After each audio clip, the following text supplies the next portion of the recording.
What's up, YouTube? It's Artisan MC, and today I'm going to react to Warrior Nun on Netflix. Now, this movie was suggested to me by, I believe, Malika Bang. Shout out to Malika. And I went ahead and checked it out. And I finished it last night, and it wasn't that bad, I'll say. A little sophomoric, a little young girl, 20-ish, but it was mildly entertaining. I get into movies that have to do with heaven, hell, and angels and demons and stuff like that.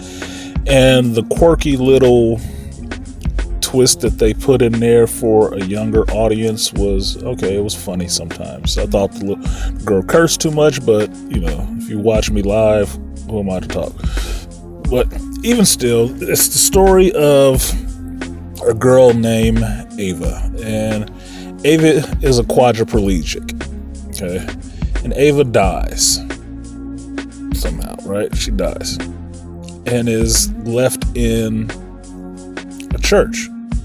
Now, during the time she's at the church, another group of people come in, and this group is full of nuns dressed in battle armor and fighting, and one of their members has been hurt, which is Sister Shannon. What you end up finding out is that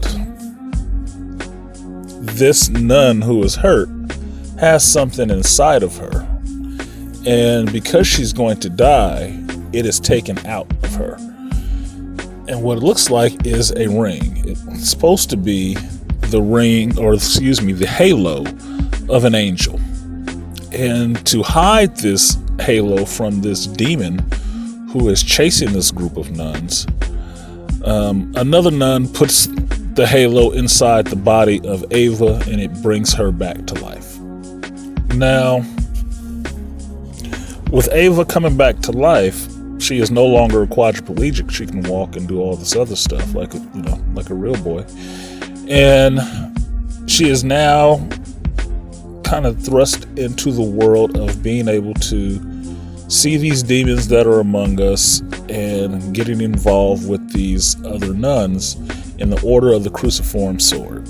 Now, if you know your biblical history or anything like that, you'll know about the Crusades and Templar Knights. Basically, these female nuns are Templar Knights and have for millennia protected and been chosen to guard this halo that was given by an angel and the halo bearer to protect them and fight the demons that are on earth. So they are all warrior nuns.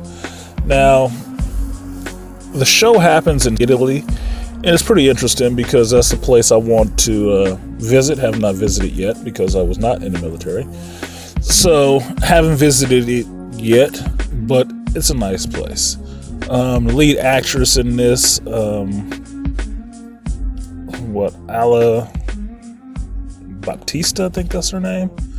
She's cute. It's funny because she gives off a vibe that she looks like a younger version of Ellen Page, but at other points she looks like a young Natalie Portman. It's a real weird facial thing that happens with her, like from different angles. It's weird, but in a sense, you now have this character going out into the world and experiencing the world finally as a person who can walk and stuff like that, and really not wanting to take on this role as being the halo bearer in this warrior nun, which is a given. From there on, you get other stories that will hit you in a kind of CW kind of way, where you're getting into the angst of this person and finding out who she is and finding out who these other characters in the show are and who all the players are. And it takes a little slow build in that, but I take that as being a different kind of tempo going on with this show. So for the regular audience, it will probably be kind of slow. It'll be a slow build. For me, I just got into it because I wanted to see this world develop and understand how it works. and it did have that CW feel, Not no Vampire Diaries, no bullshit like that, but it did have that CW feel. But regardless, you get, I believe it was 10 to 12 episodes of this, and it can be entertaining.